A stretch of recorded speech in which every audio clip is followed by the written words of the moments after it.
Boa tarde a todos.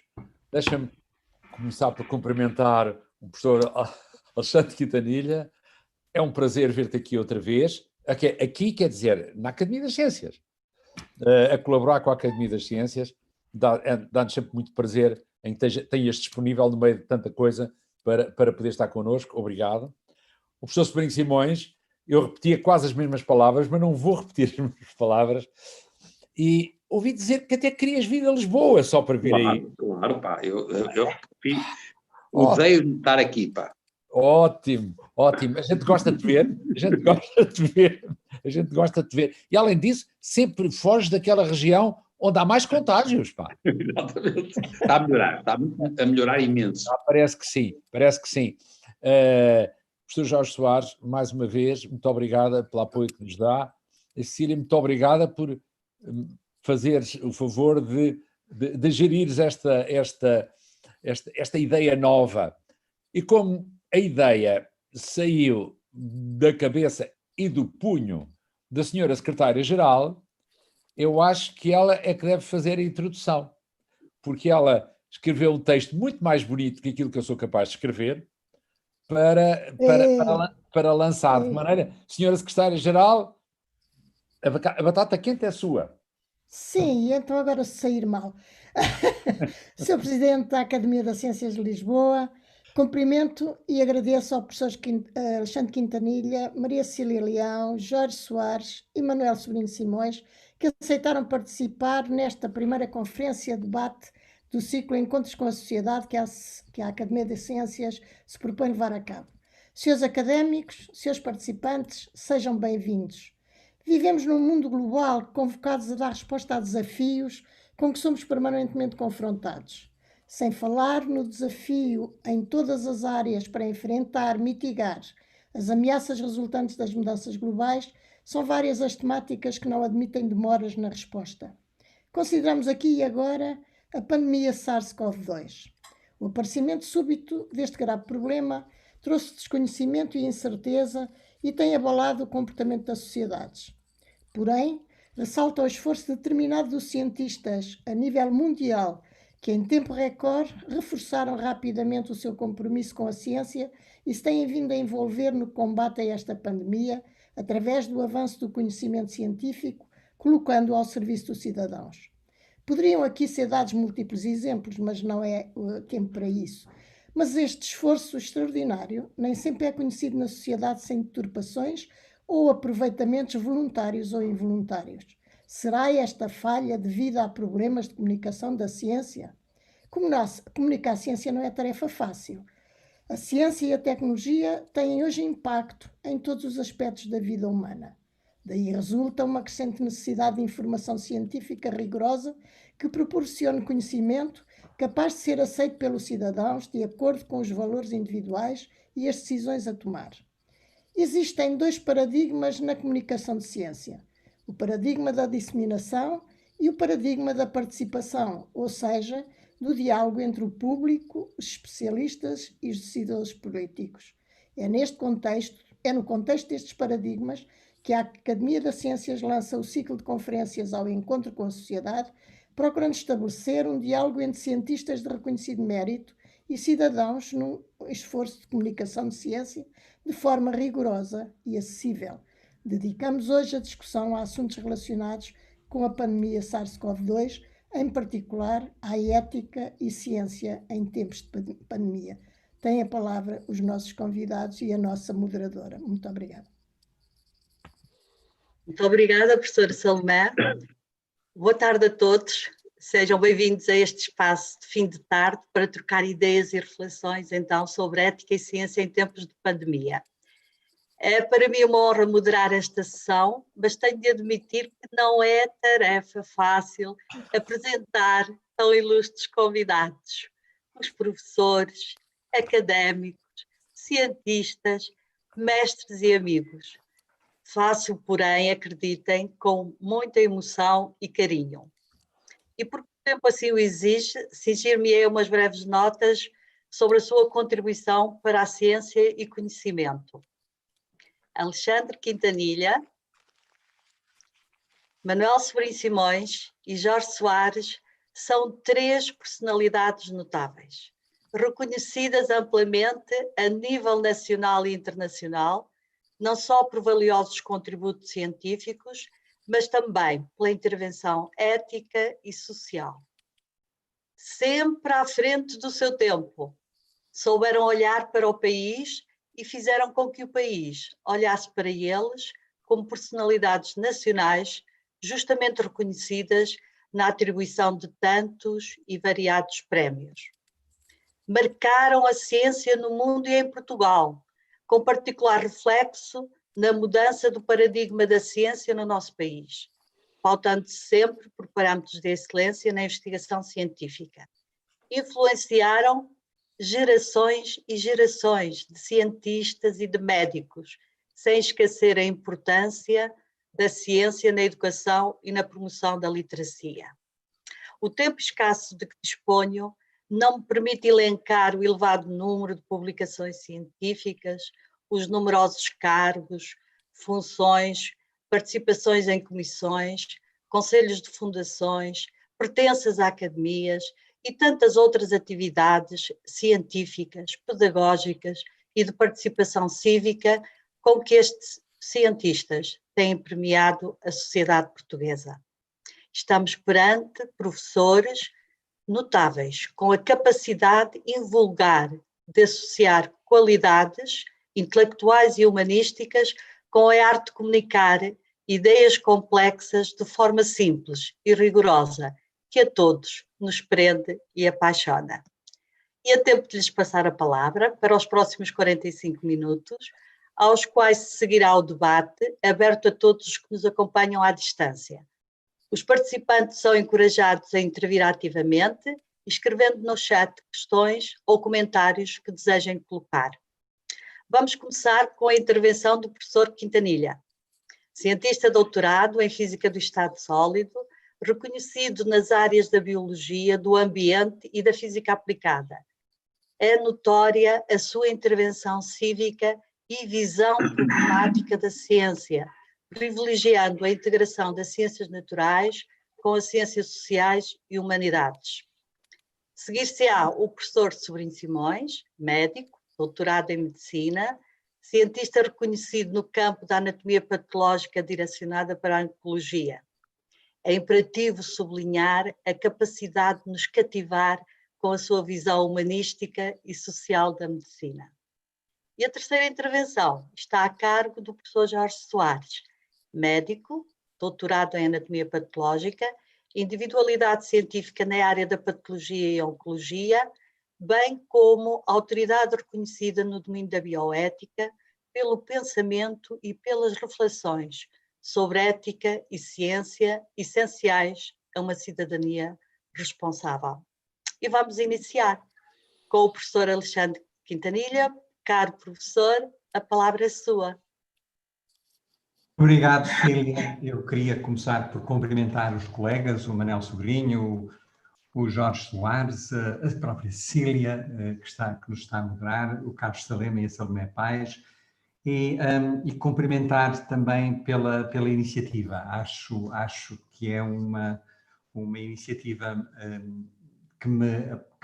de que gosto muito, faz todo sentido e acho que é importante que a Academia das Ciências esteja por trás desta iniciativa. Portanto, agradecer a todos esta iniciativa sobre este tema, e um tema muito atual. E eu, em 15 minutos, o que eu achei que seria interessante fazer é falar um bocadinho daquilo que não é extraordinário em relação a esta pandemia. Quer dizer, há muitas coisas que são específicas, mas há muitas coisas na pandemia que não são específicas da pandemia, que são mais gerais.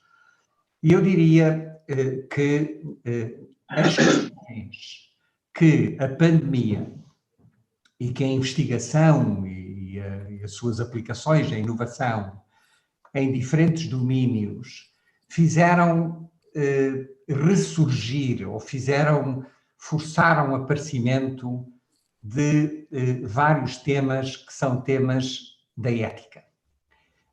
E como é um pouco sobre esta ligação, eu só gostava de lembrar algumas das questões éticas que ao longo destes 8 meses em que temos estado sujeitos à pandemia, têm aparecido sequencialmente. A primeira, não é por nenhuma ordem de importância, mas eu gostava de discutir, tenho 5 ou 6 ou 7 que gostava de apresentar.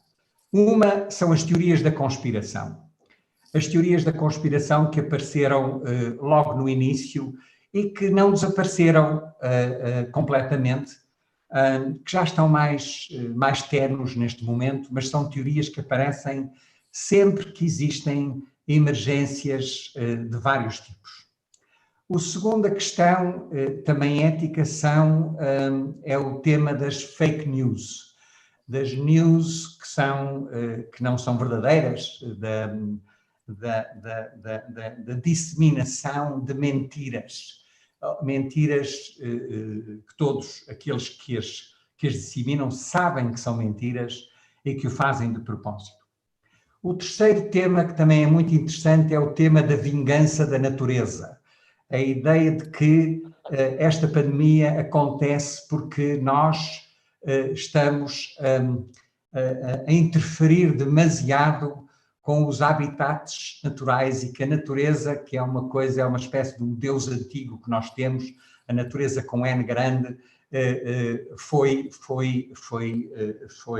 beliscada e, portanto, em parte, esta pandemia tem a ver com essa questão.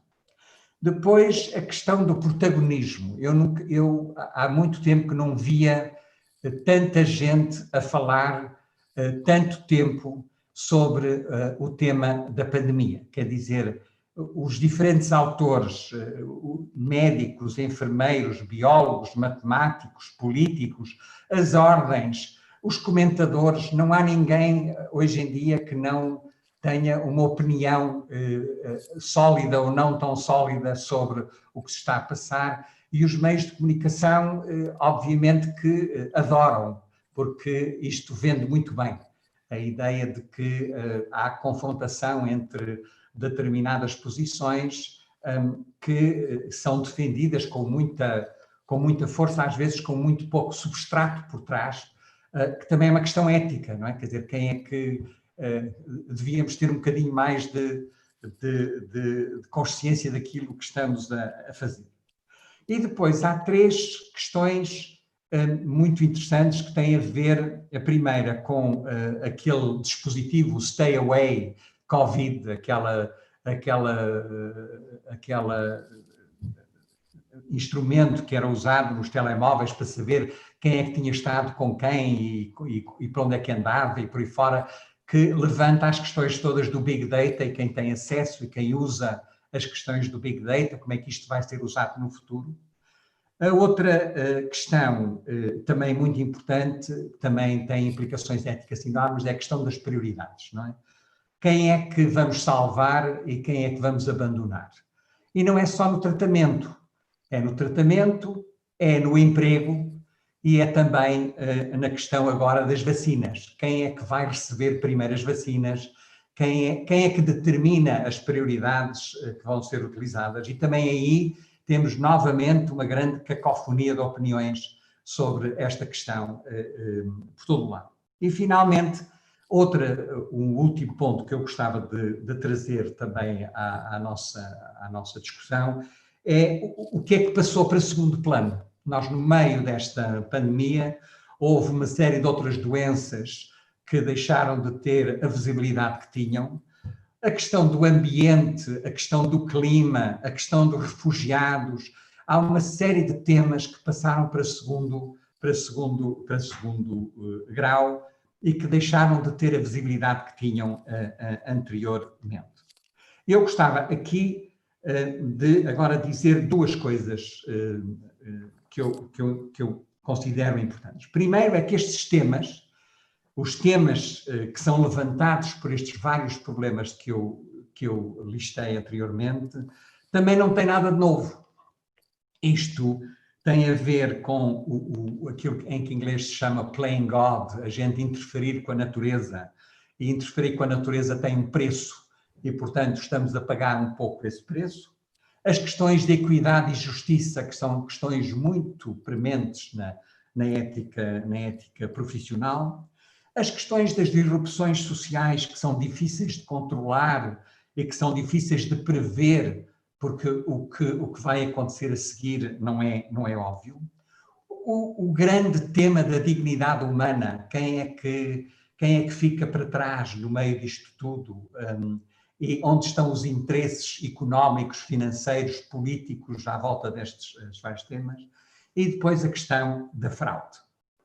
E para acabar um pouco esta introdução rápida, que era mais ou menos metade do que eu tinha para vos dizer, eu também gostava de dizer que isto não tem nada de novo se nós olharmos na perspectiva histórica. Tem havido muitas outras pandemias no passado, muitos milhões de mortes por esse planeta fora, não só em pandemias, mas outras urgências que existiam. O HIV, por exemplo, o HIV tem 40 anos, ainda não temos uma vacina, já morreram 33 milhões de pessoas com HIV. A malária, a tuberculose, são tudo questões que continuam a matar milhões todos os anos e em relação às quais ainda não chegou o tratamento a muita gente. Mas depois as questões da discriminação étnica, que nós ouvimos falar todos os dias, religiosa, discriminações de género, as perseguições políticas, todas estas têm aspectos que não são muito diferentes daqueles que estamos agora a olhar em relação à pandemia. E obviamente que todos nós, acho eu tenho muito medo de dizer a palavra óbvio, porque em geral o que é óbvio para uns não é para outros, mas nós todos desejamos que todas as estratégias que sejam desenvolvidas, as decisões políticas para lidar com esta pandemia sejam baseadas no conhecimento mais atual e mais robusto que temos à nossa disposição. Não há nenhum de nós neste grupo que não acredite que seria fantástico se todas as decisões que são tomadas por políticos ou por estrategas sejam baseados no conhecimento atual. Mas a forma como cada um de nós, encara essas estratégias, como cada um de nós olha, interpreta, incorpora na sua forma de olhar as estratégias que estão a ser divulgadas e que estão a ser trazidas para a nossa sociedade, essa forma como nós olhamos varia imenso. É muito diferente para cada um de nós neste grupo, não é? E depende de inúmeros fatores. E eu, para terminar, gostava só de falar de 3 desses fatores que eu acho que têm um impacto muito grande, não só na forma como os diferentes protagonistas que vêm à superfície para debater estes problemas nos transmitem a informação, como veem a informação, mas também como nós próprios entendemos o que se está a passar. E os 3 fatores principais são, um deles há mais, mas eu queria falar só de 3. O primeiro tem a ver com o que a gente sabe, mas talvez ainda mais com aquilo que não sabemos. É muito importante nós termos isso presente. Sabemos algumas coisas, há muita coisa que não sabemos. E em relação à pandemia, estão a aparecer todos os dias informações novas das várias partes do planeta. Em segundo lugar, a forma como nós olhamos para o mundo à nossa volta, e que depende da nossa história pessoal. E nós somos um bocadinho esquizofrénicos. Há alturas em que a gente acha que estamos no melhor mundo possível. A ênfase é no possível, não é? E quando pensamos no melhor mundo possível, damos como exemplos a abundância material que temos à nossa volta, a autonomia, a democracia, os mais anos de vida, o estímulo à inovação, arriscar vale a pena, tudo coisas que a gente acha que devemos transmitir aos mais jovens num mundo que a gente acha que está bem. E depois há outros momentos na nossa vida, e por isso é que nós somos um bocadinho esquizofrénicos, em que achamos que o mundo deixa muito a desejar. Há muitas coisas ainda que não estão bem, que não estão a funcionar. É por isso que a política existe, não é? Porque achamos que há umas soluções que são melhores que as outras. E aí os exemplos também são imensos. Há imensas iniquidades, elas estão a crescer por todo o lado. A violação de direitos é ubíqua por esse mundo fora. Há uma menor qualidade de vida. Há pessoas, amigos meus, que em Nova Iorque passam 3 horas nos engarrafamentos de trânsito para chegarem a vir do serviço. Há uma competição selvagem e não uma competição inteligente e útil. E depois que o arriscar é perigoso. E eu que gostava de também tentar transmitir é que estas duas visões não é uma correta e outra errada. Há momentos em que nós próprios temos uma delas e na mesma tarde ou no fim de semana seguinte temos outra visão sobre o mundo. E, portanto, esta forma de olhar para o mundo, a forma de o pensarmos como o melhor mundo ou aquele que deixa muito a desejar, também influencia muito a maneira como nós olhamos para as estratégias e as decisões políticas que são a ser tomadas. E, finalmente, talvez o último fator que eu gostava de falar é a questão da confiança. A confiança nas instituições. A confiança que temos ou não temos nas instituições, que são de onde parte todo o conhecimento que nos é transmitido. E esta questão da confiança é uma questão muito interessante, porque é muito frágil. A confiança leva anos, décadas a construir e desaparece num segundo. Basta haver qualquer coisa que belisque, a confiança desaparece. E, portanto, estes 3 fatores, o que sabemos ou não sabemos, a forma como, quando levantamos de manhã ou quando vamos para a cama, olhamos para o mundo à nossa volta, e a confiança que temos na informação que nos é transmitida determina em grande parte a maneira como nós encaramos as urgências e as pandemias e as emergências, que são variadíssimas. Estamos agora com a pandemia do Covid, mas é o mesmo muitas outras anteriores. E eu queria terminar dizendo o seguinte, que é muito, eu tenho-me apercebido isso a pouco e pouco, que é, quanto maior for a nossa ignorância sobre um determinado assunto, e infelizmente essa ignorância em certas áreas é mais pequena do que outra, mas quanto maior for essa ignorância, maior será a nossa dependência na visão do mundo e na confiança para tomarmos decisões sobre a maneira como devemos viver nós próprios e como queremos que a nossa sociedade seja organizada.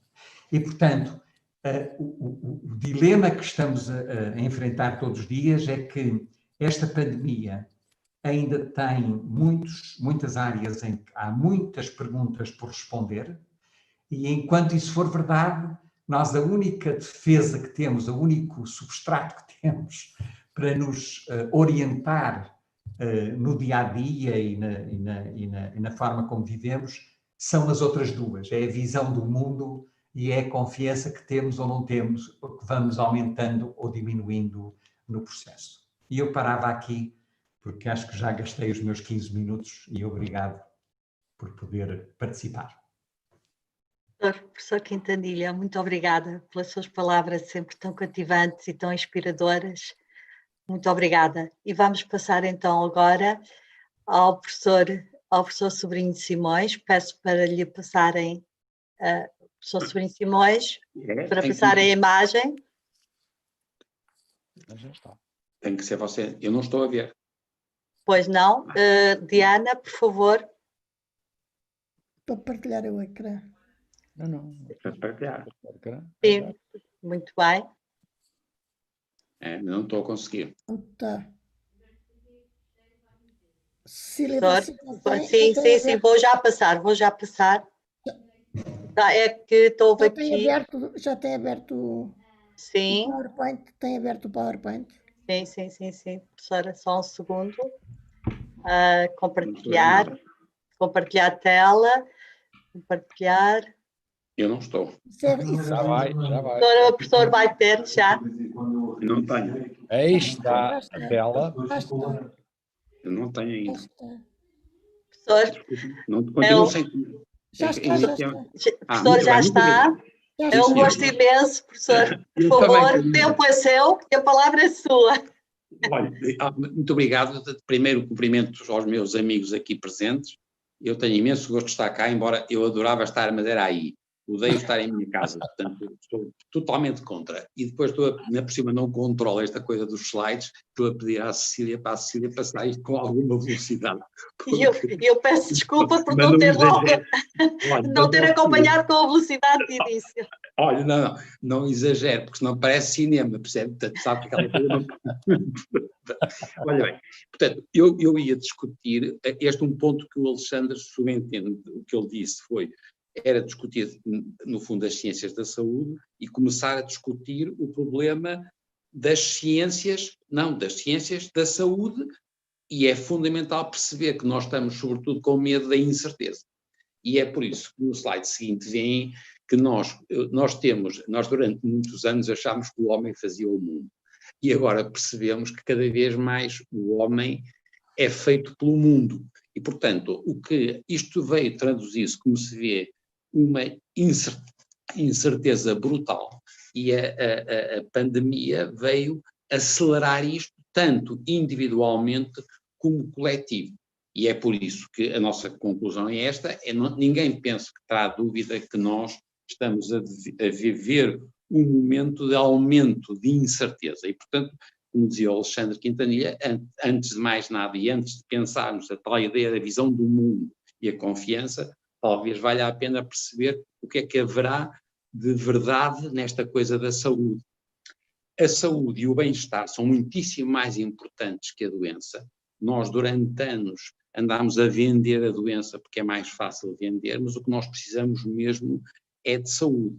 E por isso, no elemento seguinte, veem que se eu tiver que, como médico, o que é que me assusta mais nos dias de hoje, sobretudo em tempos de pandemia, é o problema da longevidade ou envelhecimento, que estão, de uma forma notável, o maior problema que eu tenho nos dias de hoje, em termos individuais e coletivos.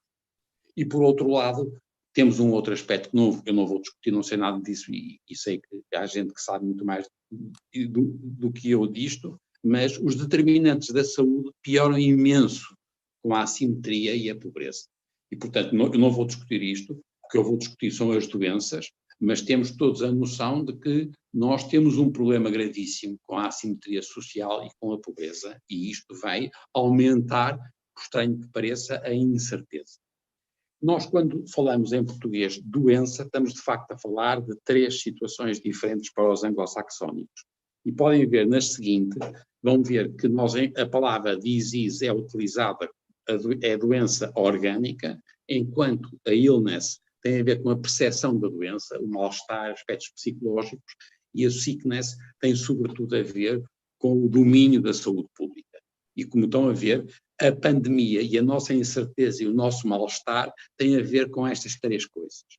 O que tem muita graça, podemos ver a seguinte, se faz favor. O que tem muita graça é o que nos está a assustar todos muito, é porque isto é, antes de mais nada, inflamação. Nós somos basicamente tipos inflamatórios. Nós estamos cá vivos porque tivemos há muitos milhões de anos e depois há milhares de anos sempre inflamação. E isto é fundamental para sobreviver e de resto também para nos reproduzirmos. E esta inflamação é a coisa mais crucial que podem imaginar agora do lado de um patologista, que é um tipo que ainda por cima faz autópsias. É perceber que as doenças humanas resultam sobretudo de inflamação aguda ou crónica. Depois há menos claro a sua influência em relação ao cancro e em relação aos infartos. Mas nós somos seres inflamatórios. E dava-me a seguinte, porque eu acho que fica claro na vez seguinte, é percebermos que nós fazemos parte da natureza. Esta ideia de que nós gostávamos de ver, por um lado, a natureza e, por outro lado, os seres humanos, não é verdade. Nós somos, de facto, natureza. E nós, como os vírus e como todos os outros seres vivos, nós somos natureza. E evoluímos com a inflamação. Dava-me o seguinte, por favor. O herói desta coisa foi um homem que há 50 anos disse que nada fazia sentido a não ser ao longo da evolução, era assim que nós tínhamos compreendíamos a biologia. Isto é verdade em relação a muitas coisas, não é em relação à oncologia. Esta ideia de que é a inflamação e a evolução se podem perceber somente ou sobretudo em termos de oncologia, este modelo da evolução, mas em relação a uma pandemia é difícil arranjar uma melhor demonstração para esta ideia de que a pandemia é o resultado da evolução, neste caso da coevolução. Estávamos o seguinte, nós de facto, nós chegamos agora à chamada humanidade, tivemos uma fase muito interessante e que para nós médicos tem muita graça, que tem a ver com a biologia antropocêntrica e, portanto, como é que isto começou a construir, mas isto tem a ver, antes de mais nada, e esse é o meu ponto aqui, é a relação com os outros seres vivos e tem muito a ver com essa relação com os outros faz através da inflamação. E isto vê-se na seguinte, esta aqui, por exemplo, temos uma senhora vietnamita ao pé do arroz, e esta senhora, ela é um ser vivo multicelular e partilha genes com tudo quanto é, e inclusivamente com o arroz. Isto foi alguma coisa que aconteceu ao longo de milhões de anos, sempre ao longo da evolução, e com uma relação cada vez mais interessante entre os seres vivos, porque eles, por um lado, eram matéria, por outro lado, tinham energia, e por outro lado, passaram a ter a necessidade do seguinte, que é a informação. É muito engraçado, porque isto é clássico e é daí que vêm os vírus e tudo quanto é a interação das partículas pequeninas connosco, e à medida que fomos evoluindo os seres vivos todos, nós depois introduzimos dois elementos que têm muita graça que vê no seguinte, que é a cultura e a civilização. Isto é o que tem mais graça em termos de ser vivo, e por estranho que pareça, aumenta imenso a incerteza. A cultura e a civilização foi extraordinário para a tal visão do mundo, mas em relação àquilo que é a certeza da verdade, a cultura e a civilização introduziu elementos de incerteza. Vemos o seguinte, depois temos que são estas coisas, como sabem, que é clássico, dizer que nós, como fomos evoluindo ao longo de milhares e milhões de anos, nós fomos incorporando sequências homólogas, por exemplo, de vírus, que estão presentes no homem moderno, e nós, se tirarmos sangue, cada um de nós tirarmos sangue, nós temos em circulação muitos metabolitos que não são nossos, mas sim, por exemplo, das bactérias ou dos fungos, ou de micro-organismos que temos sobretudo no tubo digestivo, nos chamados microbiotas. Nós, portanto, somos de facto um ser muito mais complexo e com uma relação extraordinária com tudo quanto é o ambiente, agora no sentido mais nobre, que são os outros. E nesse aspecto os microbiotas são, para mim, são de longe o elemento mais determinante hoje para imensas manifestações de doença. Reparem que não são só doenças orgânicas, são também, e muito, doenças de natureza da percepção, illness, doenças, por exemplo, psicológicas, e por outro lado também doenças da saúde pública. E, portanto, é engraçado que é uma espécie de demonstração da importância do microbioma. Tem também, eu ponho sempre aqui os mamíferos, porque eu gosto muito do problema da biodiversidade. Nós temos, dentro dos mais recentes, nós quando vamos para as plantas, o que a gente acha graça são sobretudo as flores, por causa da biodiversidade. Em relação aos tipos mais próximos de nós, eu acho sobretudo graça aos mamíferos, porque nós dependemos, antes de mais nada, de ter feito leite. E isto deu-nos um salto extraordinário. E isto vai ter-se no slide seguinte, se repararem, é que nós, quando vamos estudar o risco que nós estamos a ter em tudo quanto é seres humanos, que estão a ser esticados na sua idade, nós estamos a ter cancros do tubo digestivo, que aumentam de uma forma extraordinária com a idade. E quando nós vamos ver o que acontece, é a associação entre a disbiose, portanto a modificação dos microbiotas, com a idade. E daí criaram até um neologismo que vem no seguinte, que tem alguma graça, que é inflammaging, que nós agora passamos a utilizar porque há simultaneamente a idade, associando à ideia da idade e da longevidade e a inflamação, com aquilo que é as alterações dos microbiomas. Isto vê-se no slide seguinte, agora de uma forma que é a redução ao absurdo.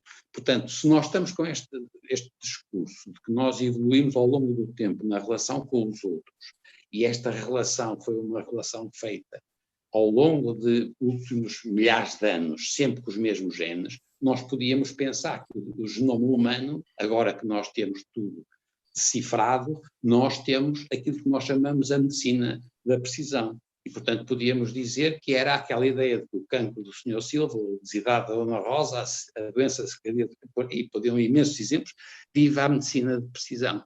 E, de facto, como vem no slide seguinte, não é, isto é um engano. Nós não dependemos de forma nenhuma, nós defendemos de forma nenhuma da medicina da precisão em termos de genética per se.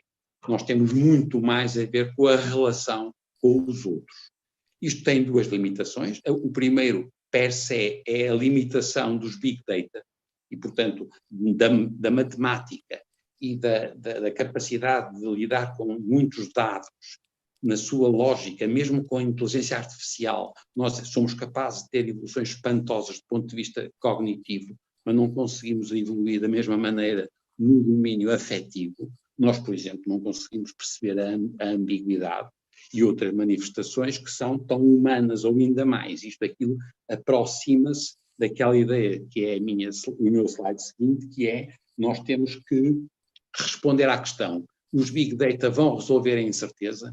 E a resposta é não. Portanto, ninguém pense que nós, e este modelo que estamos a ter na pandemia, e é o que o Alexandre estava a dizer, todos os dias nós percebemos que estamos a aprender, porque há muitas coisas que nós não sabemos ainda. E, portanto, continuando, vamos para a frente, portanto, percebemos que nós, os seres humanos, como as doenças, são muito mais do que os genes e as informações genéticas. E isto, portanto, cada vez mais nós temos que, no fundo, valorizar fatores epigenéticos e ambientais. Estes são muitíssimo mais importantes que os genes, e nesta altura nós estamos a perceber como é que esta coisa começa, como é que nós podemos progredir na tal evolução de que o Alexandre dizia, que é a procura de alguma maior certeza. Isto é investigação, dava-me o seguinte, se faz favor, e é, portanto, nós temos lugar para a investigação clínica. Inflamação, microbioma, os vírus, pessoas. E isto é crucial. E isto é muito engraçado, porque dava-me o seguinte: eu queria dizer-lhes que nós só conseguimos evoluir se nós passarmos deste registro para um conceito muito simples, que é a noção da personalização, que dentro da medicina é o que nós chamamos a ligação à medicina medicina narrativa, não é por oposição de forma nenhuma à medicina de precisão. É a medicina narrativa como complementar da medicina de precisão, aproximando-nos da personalização. Eu trouxe só um exemplo de um senhor, desculpem, que é o seguinte, que é um senhor, não sei se estão a ver, é um senhor, e não sei se estão a ver o que é, este é um senhor. É caro. Olha, é um senhor, e querem ver agora o que é neste senhor? Este senhor era um condutor, dava-me o seguinte, está assim? Sim. Foi condutor? Foi condutor de caminhão durante 28 anos. E ele isto estão a ver, é uma doença, claramente uma doença por interação genético-ambiental, porque ele andou 28 anos a guiar um condutor, era condutor, um caminhão do lado esquerdo, e, portanto, isto é um exemplo típico da tal evolução no sentido da personalização, não pelos big data per se, mas pelo estudo do output em termos de interação genético-ambiental. Estava-me o seguinte, se faz favor. E, portanto, eu já me estou a aproximar do fim. A incerteza nesta equação de saúde-doença não depende, portanto, apenas dos tempos de incerteza.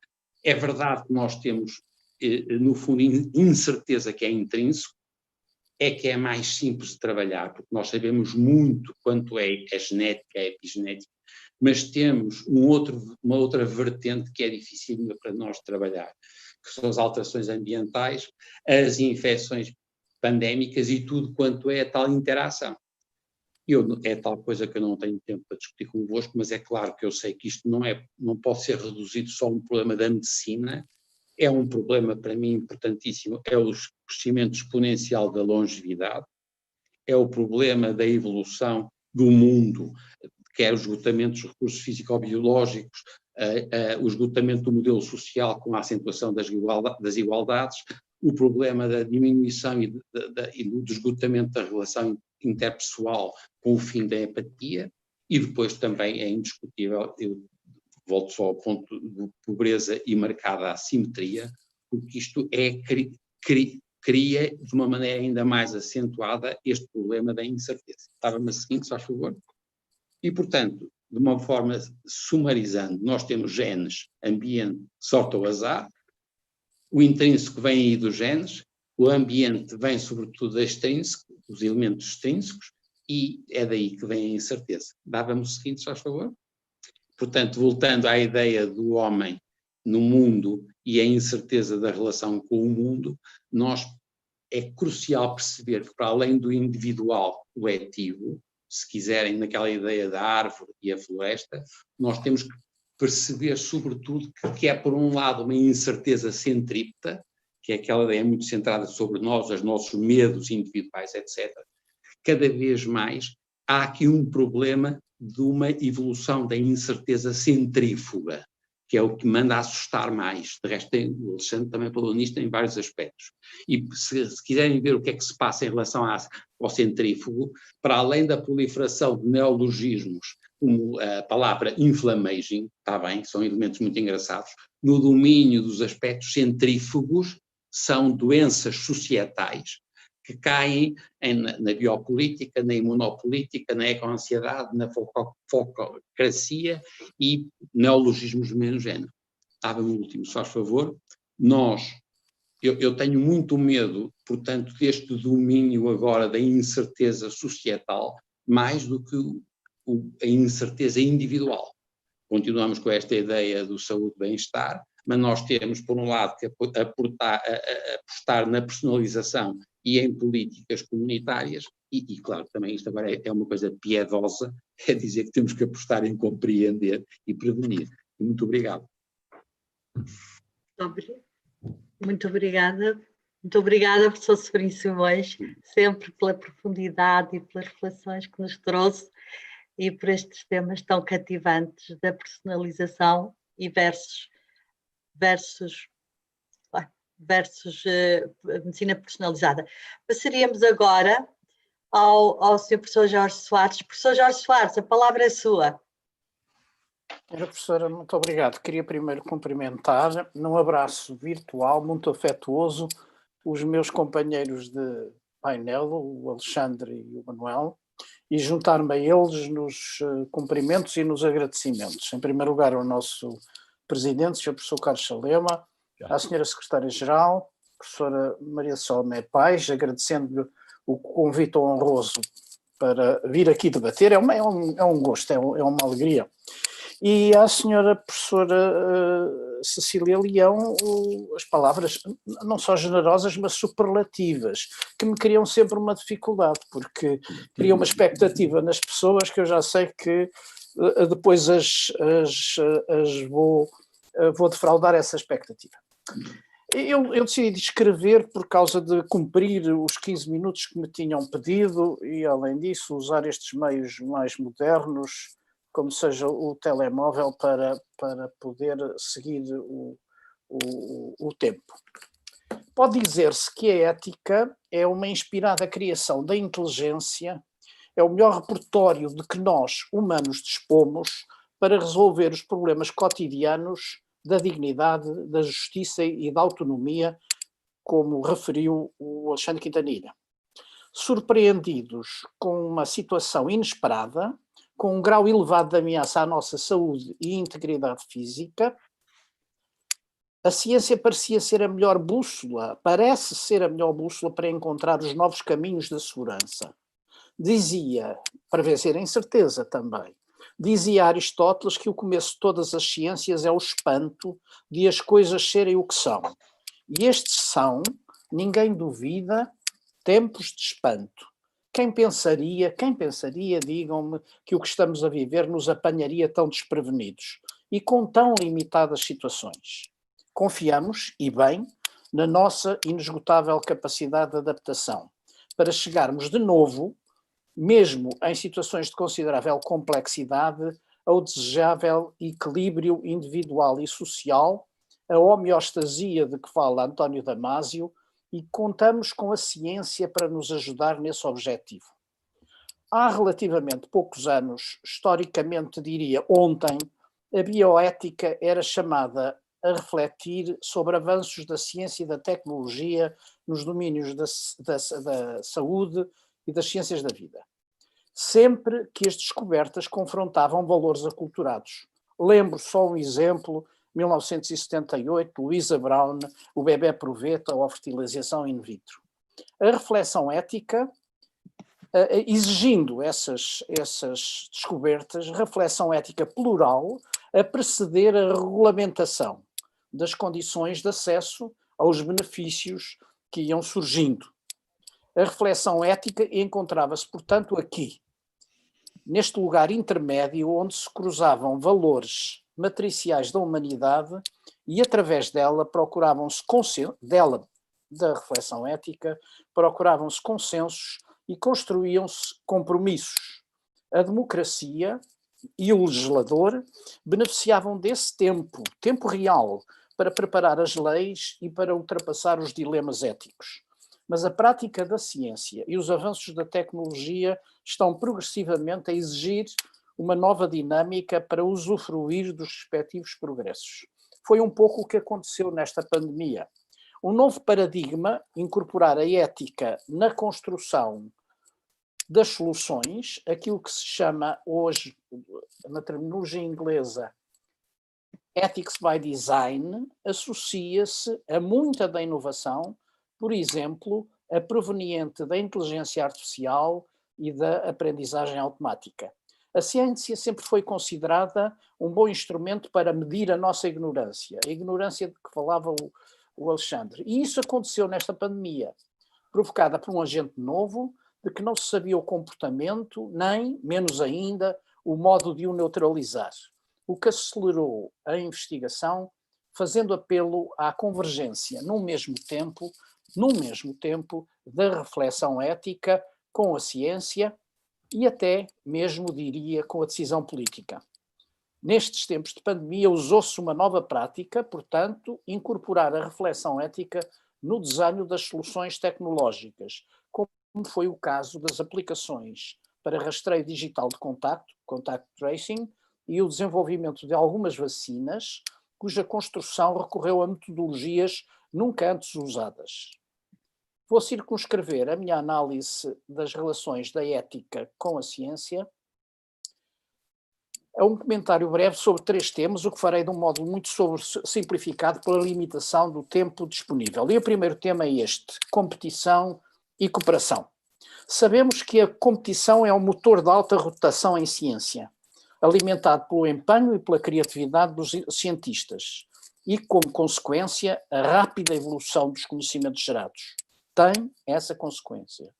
Quando certos problemas atravessam toda a sociedade, são abruptos no modo como surgem e ameaçadores para a saúde e a vida, partilhar os esforços da inteligência criativa parecia, teoricamente, ser o caminho mais profícuo. As experiências isoladas de pouco valem se ficarem como tal, como dizia Charles Peirce, um filósofo e matemático conhecido como pai do pragmatismo, ou, citando também Louis Pasteur, a ciência não tem prática, isto é de todos. Portanto, deveríamos partilhar, mas talvez não seja mais possível assim. Jogam-se interesses muitos e complexos.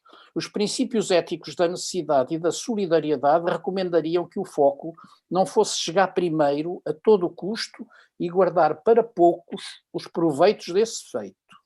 A competição, ferocíssima desde o primeiro dia, não foi por glória pessoal ou por carreira, como muitas vezes sucede na ciência dita de ponta, mas teve razões mais prosaicas, claramente comerciais e notoriamente políticas.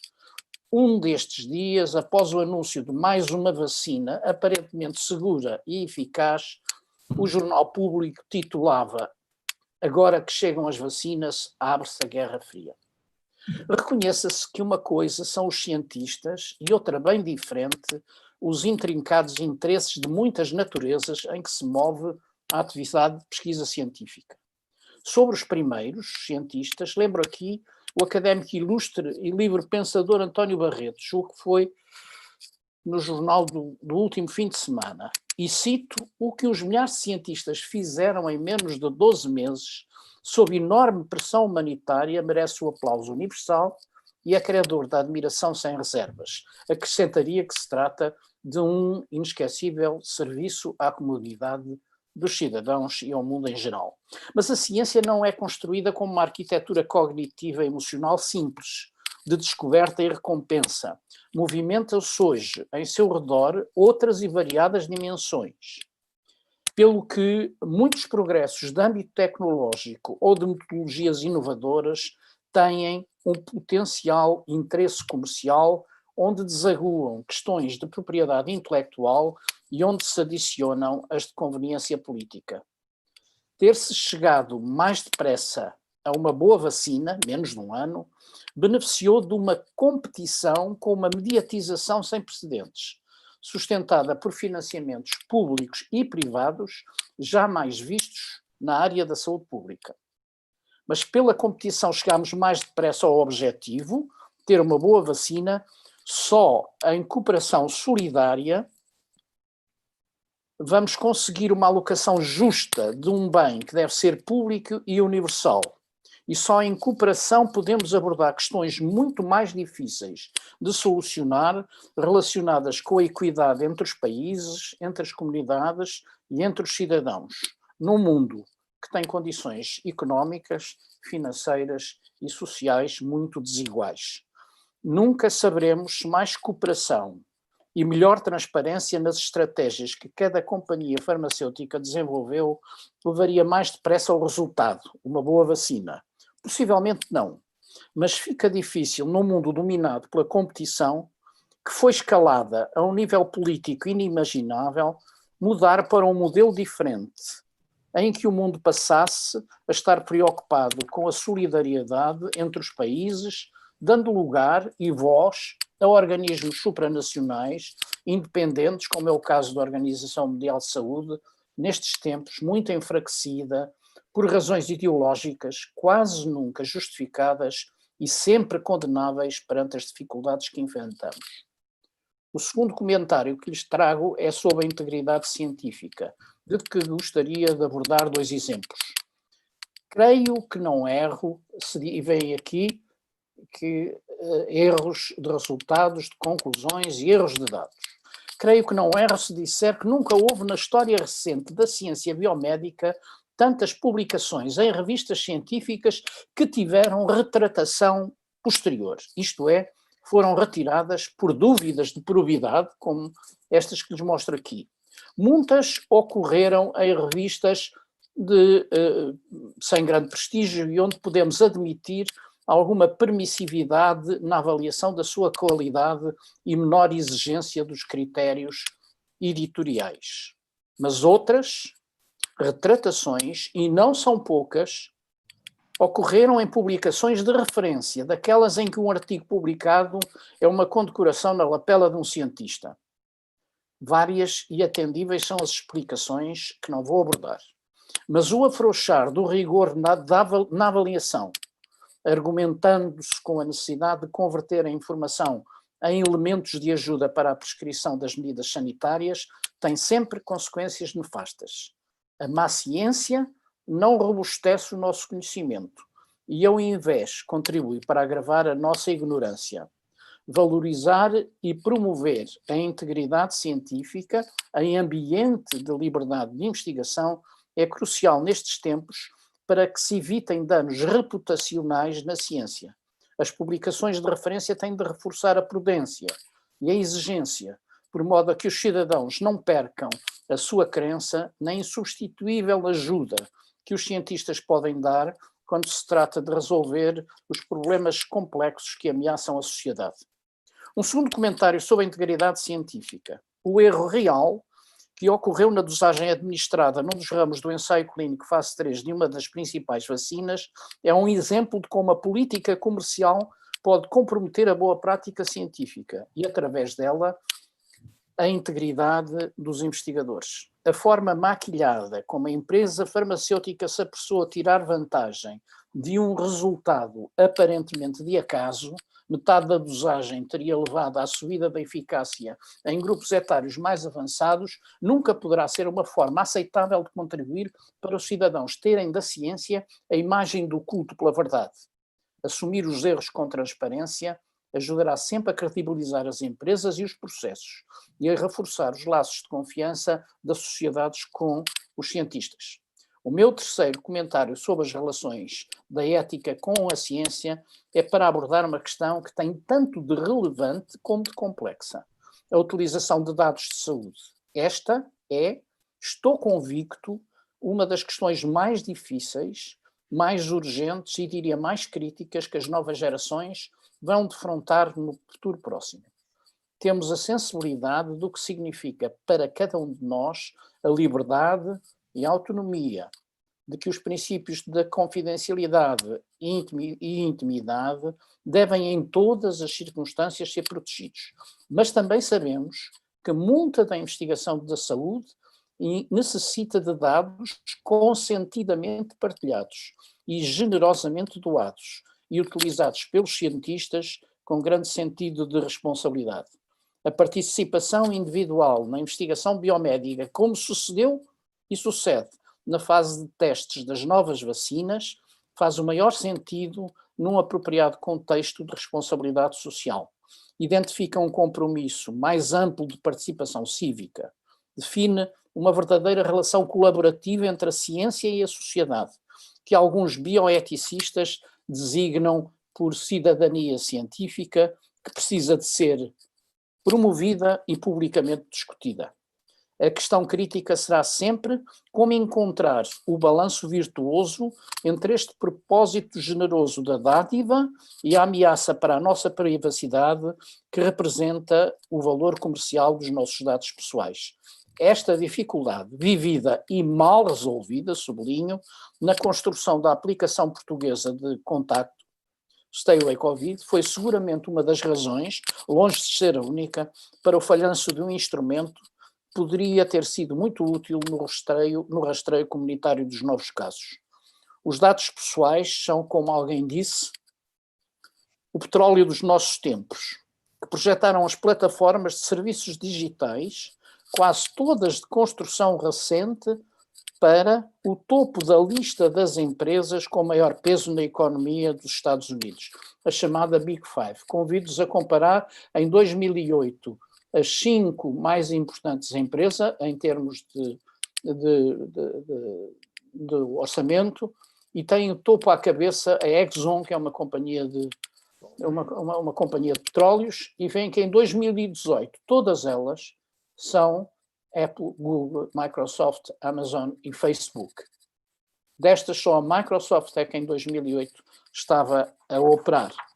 As redes sociais, a que já se referiu também o Alexandre Quintanilha, que nas plataformas se alojam, contribuem para disseminar com uma velocidade que não conseguimos acompanhar informações científicas incorretas e por isso não confirmáveis. Um facto que afasta os cidadãos do que de melhor a ciência tem para nos dar. A verdade. Temos de usar as maiores cautelas e reforçar a vigilância perante a informação distorcida ou voluntariamente errada, porque vivemos numa época em, como dizia Einstein, é mais fácil desintegrar um átomo do que um preconceito e, acrescentaria eu, um mau julgamento. Como dizia Diego Gracia, médico, filósofo e eticista espanhol, num mundo progressivamente mais desigual em relação àquilo que cada cidadão poderá aceder para o seu bem-estar, proporcionado pela ciência e pela tecnologia, a ética terá de ser olhada como uma nova gramática para o século XXI.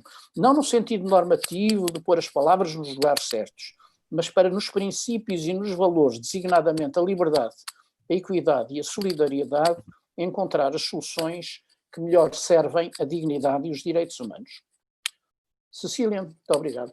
É teu. Muito obrigada, professor, pelas suas palavras sempre tão sábias e esclarecedoras. E vamos dar início ao debate e convidava todos os participantes a colocarem as suas questões e comentários no chat da plataforma para podermos enriquecer este debate com os nossos professores convidados. E começaria, já temos aqui algumas questões no chat, por isso vamos pedir que nos coloquem os nossos professores convidados. A primeira pergunta que temos aqui é para o professor Alexandre Quintanilha. O que acha da decisão de administração da vacina quando os estudos clínicos ainda não estão terminados? Será uma decisão apenas política ou também científica? A urgência compensará os riscos destas decisões? Talvez aqui possa intervir na resposta o professor Quintanilha e os restantes membros, obviamente, os restantes convidados, mas também muito em particular o professor Jorge Soares. Professor Quintanilha, tem a palavra. Muito obrigado, e já uma pergunta muito interessante e que dava para discutir durante muito tempo. Eu gostava de vos lembrar que, na altura, deixem-me voltar um bocadinho a um comentário que eu fiz durante a minha apresentação, que foi a questão do HIV e da SIDA. Houve uma altura em que grupos de infectados queriam entrar em ensaios clínicos e eram impedidos de o fazer por razões políticas e por aí fora. Portanto, agora, hoje em dia, eu acho que não deve haver muitas instituições envolvidas em ensaios clínicos que tentariam ultrapassar os passos normais que têm os ensaios clínicos. Os ensaios clínicos têm várias fases. Há uma fase 0 que às vezes envolve células em cultura ou células humanas em cultura, depois há uma fase 1 com um número muito pequeno de participantes, depois uma fase 2 com um número maior e uma fase 3, que foi aquela que leva sempre mais tempo, em que há normalmente milhares de voluntários que entram nessas fases. E eu tenho a sensação que a grande maioria das entidades que aprovam medicamentos têm que ter a certeza de que as farmacêuticas completaram estas 3 fases dos ensaios clínicos. E, portanto, qualquer decisão política que possa não se basear em informação que já foi obtida no fim da 3ª fase não me parece correta. Agora, também temos que nos lembrar que muitos dos ensaios clínicos são feitos em adultos e, portanto, a questão das crianças, por exemplo, ou a questão das mulheres. Houve uma altura em que muitos dos ensaios eram feitos em homens e depois consideravam-se que as mulheres eram homens mais pequenos e que isso servia para definir as doses. Isto é um assunto, hoje em dia, nós em Portugal, que eu saiba, não aprovamos a utilização de qualquer medicamento que não tenha completado as 3 fases e que seja reconhecido pelo Infarmed para a sua utilização. Em casos gravíssimos, em casos extremos, se calhar até pode haver, como houve no caso nos anos 80, os infectados com HIV que queriam entrar, mas queriam entrar em ensaios, não queriam... Eles estavam-se a queixar do facto que não estavam a ser incluídos nos ensaios na altura e até houve manifestações bastante violentas naquela altura. Professor Jorge Soares. Eu queria dizer que a mediatização que tem havido à volta da vacina como a única solução científica, já que não tivemos um medicamento, houve muita expectativa no Remdesivir e outros medicamentos assim que depois se frustraram. Tem muito a ver com a mediatização e, sobretudo, com aquilo que se passou nos Estados Unidos e aquilo que o presidente dos Estados Unidos condicionou. A vacina está aí, a vacina está daqui a bocadinho, a vacina é antes das eleições, a vacina... Portanto, criou-se nas pessoas uma ideia de que se estaria a afrouxar os critérios de segurança, e isso não é verdade. Eu tive a oportunidade de participar numa discussão virtual também com a OMS sobre a aprovação de novos de vacinas, e os critérios de apreciação são os mesmos. O que foi feito foram duas coisas. Em lugar de se esperar pela conclusão da fase 3 e começar a avaliar a fase 1 e a fase 2, e depois a fase 3, portanto, o que alongaria muito o tempo da avaliação da vacina, podia levar anos. O que foi feito foi, a fase 1 estava concluída com aparente sucesso e os dossiês foram entregues para avaliação. A mesma coisa se passou com a fase 2 e a mesma coisa se passou com a fase 3. Portanto, e ao mesmo tempo as etapas burocráticas foram sendo encurtadas precisamente para tornar isto mais expeditivo. Mas a Food and Drug Administration nos Estados Unidos e a Agência Europeia do Medicamento são extremamente rigorosas, têm pessoas de uma enormíssima qualidade. E, portanto, quanto à segurança, que é o que está em questão, independentemente da possibilidade de haver reações adversas, e temos que monitorizar as pessoas quando forem vacinadas. Em relação à segurança, eu não tenho receios pessoais. Pode-se pôr, então, mas porquê é que os ingleses começaram a fazer antes dos outros? Os ingleses têm uma avaliação de medicamentos, de tecnologias e de prescrição de guidelines, que é o NICE, que tem um histórico muito importante e é muito robusto. Além disso, os ingleses tinham lá a Agência Europeia do Medicamento, se bem se lembram, houve até uma rábula com a possibilidade dela vir para Portugal quando eles saíram com o Brexit. Ora bom, o que acontece é que os ingleses ficaram com muitos dos técnicos de excepcional qualidade que estavam na Agência Europeia do Medicamento. E, portanto, isso facilitou um pouco a avaliação da apreciação e a avaliação final e a autorização. O meu maior receio é na aceitação da vacinação por parte das pessoas. Não sei se tem ideia, há um inquérito conduzido pela a Nova Económica, o grupo do Pedro Pita Barros, que me enviou a informação. A aceitação em Portugal começou por ser 80% a 90% em abril e neste momento vai em 62%. A aceitação quer dizer pessoas manifestando o desejo de serem vacinadas. Quer dizer, está a cair. Em França está nos 40 e tal %. E isso é um problema sério. E eu acho que muito do ruído introduzido pela política foi altamente prejudicial. Se calhar não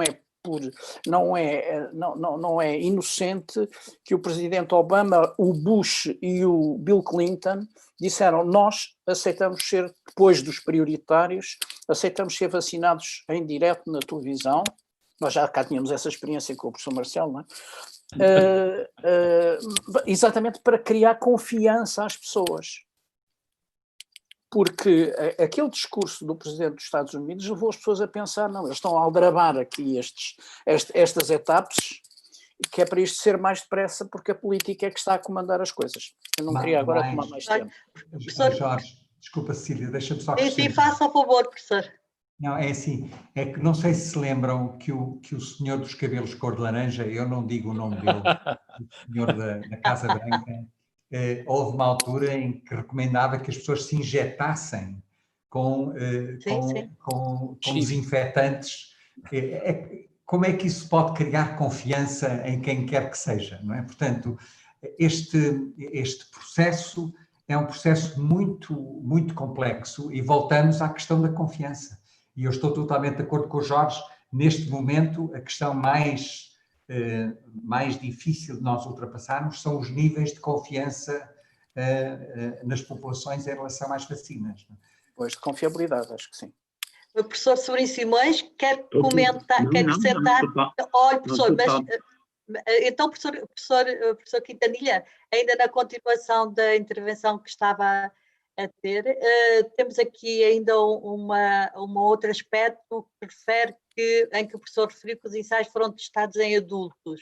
provavelmente saudáveis, sendo agora administrados a pessoas de risco com prioridade, por exemplo, os mais idosos, será a decisão razoável?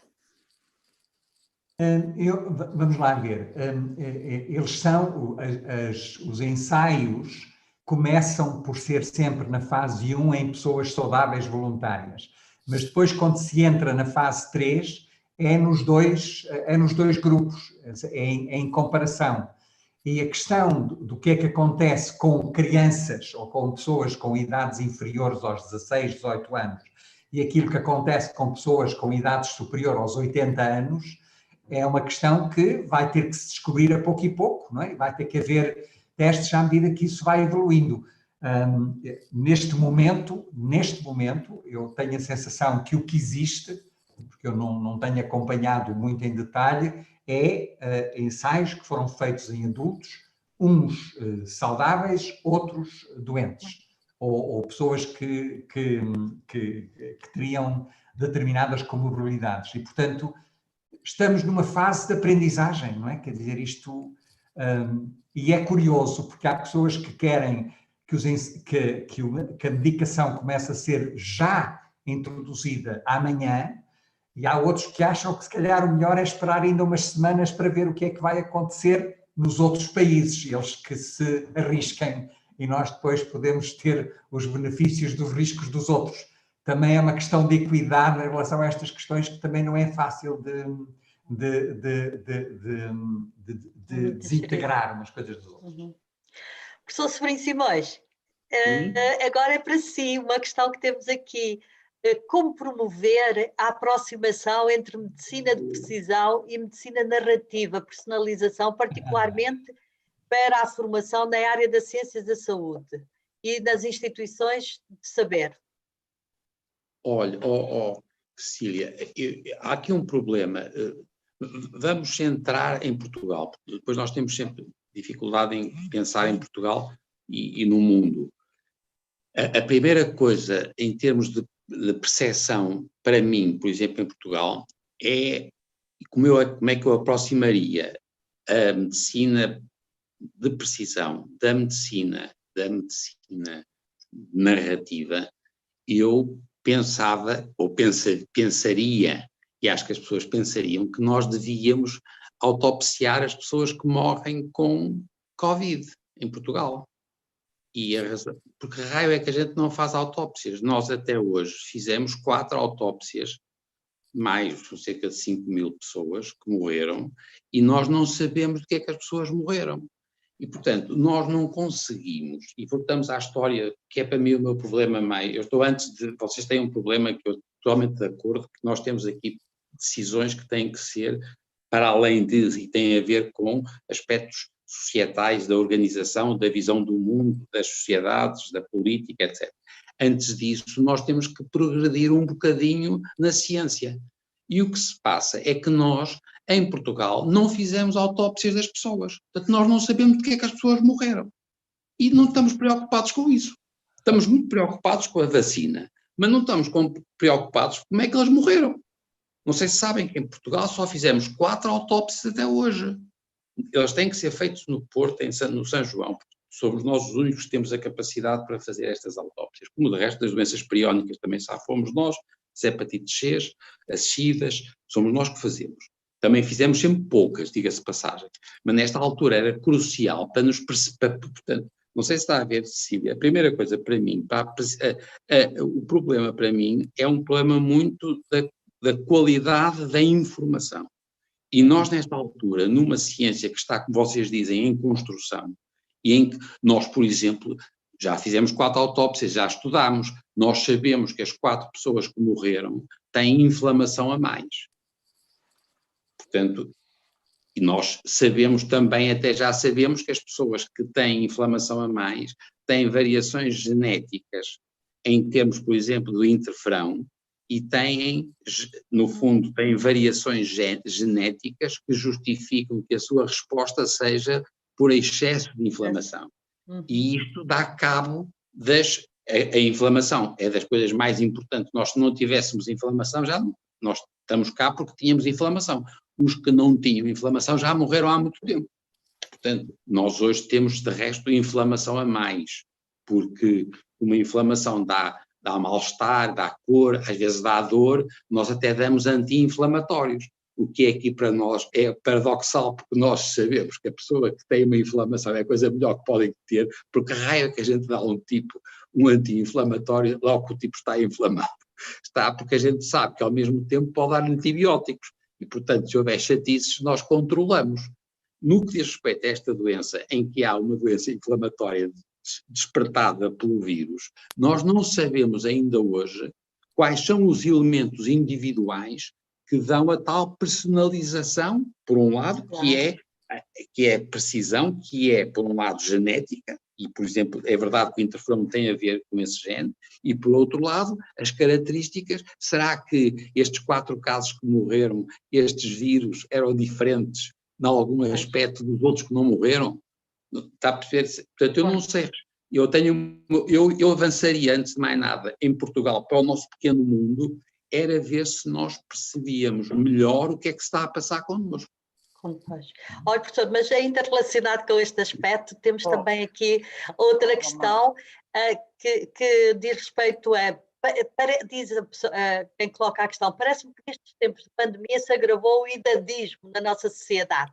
Como se combater a corrente economicista que defende que os velhos são empecilhos para a sociedade, o entrave ao crescimento económico e não têm direito a ocupar camas de cuidados intensivos, insuficiente para cobrir necessidades de todas as faixas etárias? Talvez queira também comentar e alargarmos este comentário também, quer ao professor Jorge Soares, quer ao professor... Eu ainda gostava de voltar ao anterior, se o Manel me deixasse. Não, claro. Eu acho, Manel, talvez elaborar um bocadinho mais, porque claro, os conceitos de medicina personalizada e medicina narrativa surgem em contextos diferentes, e é verdade que agora se estão a aproximar um bocadinho. A medicina narrativa para tentar transmitir a humanização da medicina, não é? Ler A Morte de Ivan Illich é uma maneira de ensinar como é que se acompanha alguém a morrer. E a medicina personalizada aparece muito ligada ao cancro da mama e aos subtipos moleculares, e portanto que agora se identificava exatamente aquela alteração em que tínhamos um alvo e tínhamos um medicamento e tal. É claro que a personalização é uma coisa muito antiga, porque nós desde quando é que a gente diz não há doenças, há doentes? Há muitos anos, não é? Não há doenças, há doentes. Isso, no fundo, é personalizar para a Dona Rosa ou para o senhor que guiava o caminhão, é personalizar um conjunto de características que são próprias, que são do ambiente que o rodeia, que etc, etc. Não é? E ele desenvolve com isso no fundo, constrói uma narrativa que é uma história da vida, uma história de vida. Eu acho que eu interpretei estas tuas ideias neste contexto. Jorge. Mas também. Diz tu. Vai tu, yes. Manel, posso fazer uma pergunta? Porque eu acho, a sensação que eu tenho um bocadinho é que já há algumas décadas que quando uma pessoa ia ao médico percebia cada vez mais de que o contacto entre o médico e a pessoa era através do computador e através dos indicadores todos da creatinina, da hemoglobina, quer dizer, era tudo uma lista, e aquele diálogo que era necessário fazer tinha a pouco e pouco desaparecido. A pessoa era pouco mais do que os exames todos que tinha feito. E eu acho que isso chegou a um nível de tal maneira exagerado que as pessoas começaram a perceber que estava-se a perder aquela coisa do diálogo, de olhar a pessoa nos olhos e perceber a intuição que os médicos, muitos, os grandes médicos tinham, de perceber coisas às vezes sem ter os dados todos. E eu às vezes penso que a medicina narrativa é uma espécie de reação, mas não sei, gostava que tu explicasses, é uma espécie de reação a isso.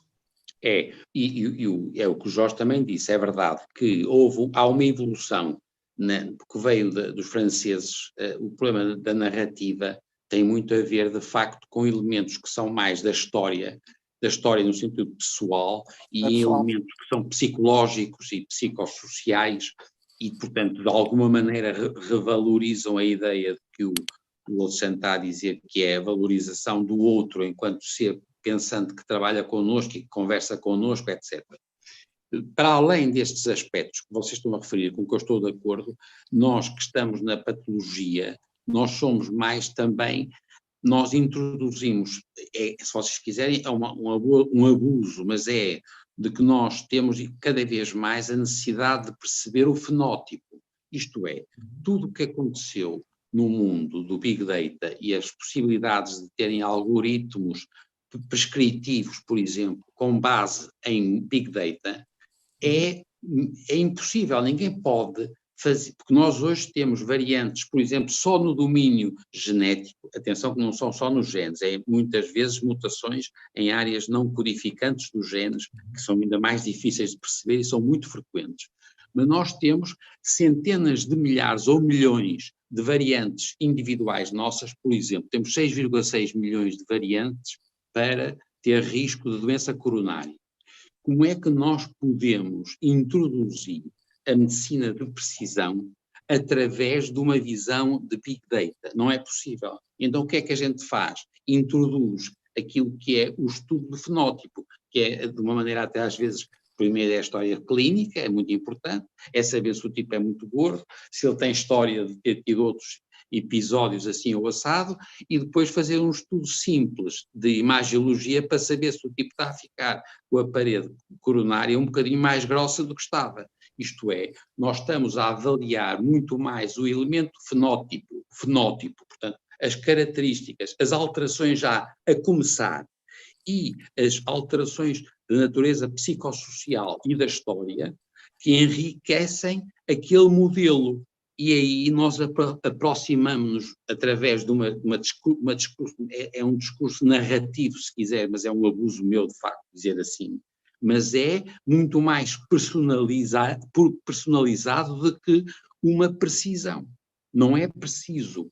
O que ele é a capacidade que nós temos de utilizar com inteligência uma coisa em contacto com outras pessoas que também são seres vivos e têm como ele as ambiguidades, têm tudo quanto é, eu disse isso en passant, que nós estamos exagerados nos elementos cognitivos e tornamos perfeitamente supérfluos os aspectos afetivos. O que está a passar hoje em dia na pandemia são muito mais graves, para além dos 4.500 tais que eu gostava de estudar a sério com o fenótipo das pessoas que morrem. Eu queria saber para perceber isso destes concretos. Mas a grande maioria das pessoas estão a ter chatices enormes de natureza, por exemplo, psicológica ou psicossocial, ou de ligação à atenção ou de concentração. E isto é muito mais de natureza narrativa do que a medicina da precisão. E, portanto, é extraordinário, porque a gente tem o vírus, aquilo não é difícil estudar o vírus, porque lá é ARN, é fácil, mas não resolvemos o problema desta pessoa, porque esta pessoa, por exemplo, ela tem uma inflamação, só que em vez de ter inflamação no pulmão, quando tem no pulmão, estão à rasca, estão nos cuidados intensivos por causa dos pulmões. Nós, por exemplo, autopsiámos um doente que nós não sabemos porquê, mas teve lesões cerebrais no tronco, porque a inflamação foi no tronco. E aí, portanto, estamos sempre no fundo, é a mesma coisa que tu estás a dizer, Alexandre, quer dizer, eu sei que é uma estupidez a gente passar do domínio da relação médico-doente agora para um registro de pandemia em que são equipas e hospitais e tudo, mas é o mesmo problema sempre para mim, em relação, não está nada em causa o que disse o Jorge e tu, mas é ainda mais do que isso, é a gente ser capaz de perceber que sem elementos que são outros e que vêm de universos que não são puros e duros, quer dizer, fugimos daquela coisa. Eu, por exemplo, acho que nós estamos a evoluir muito, como disse o Jorge, dizia com razão, o cancro da mama evoluiu imenso com algoritmos prescritivos. Porquê? Porque nós tínhamos alvos, podíamos identificá-los e conseguimos, numa percentagem de casos razoáveis, decidir quais são os medicamentos que vamos utilizar para esses alvos. São algoritmos prescritivos. Nós estamos muito mais à rasca com esta construção, esta ciência em construção, é com os algoritmos preditivos, porque é o que a gente queria saber, o que é que a gente vai fazer. É aquelas dúvidas que vocês estavam a pôr em relação à maneira como as pessoas veem as vacinas, como elas se comportam perante o medo, é uma expressão, para mim, de um elemento narrativo, se quiseres, no domínio. E para mim é centrípeto, e a mim é em direção à sociedade, e induz fobocracia, no limite, é perigosíssimo. Manuel, eu acho que há aí uma questão que é muito interessante, é que a grande parte da investigação foi concentrada num micro-organismo. Portanto, nós hoje sabemos exatamente como ele é, como é que é o ARE, como é que eram as espículas, até já há bonecos que se podem... Eu no outro dia fui ao Ciência Viva e deram-me um coisa de peluche para fazer de vírus. Portanto, as pessoas já sabem isso. Agora, o que descurámos um bocado é um outro fator muito importante nas pandemias, que é o comportamento das pessoas. E nós não fizemos, e esse é tal, é o envolvimento afetivo, emocional e outras coisas, mental, etc., o isolamento, tudo isso converge e nós não temos ideia, mas temos muito pouca ideia do que é o comportamento das pessoas. E o comportamento das pessoas é fundamental para a aceitação das medidas, para aceitar os sacrifícios, para as restrições da liberdade. Portanto, este aspecto da investigação foi relativamente pouco descurado. Os estudos comportamentais e a psicologia comportamental. Deixa-me comentar sobre isso. Quer dizer, há estudos sobre o comportamento, são menos, mas poucos. normal, são poucos.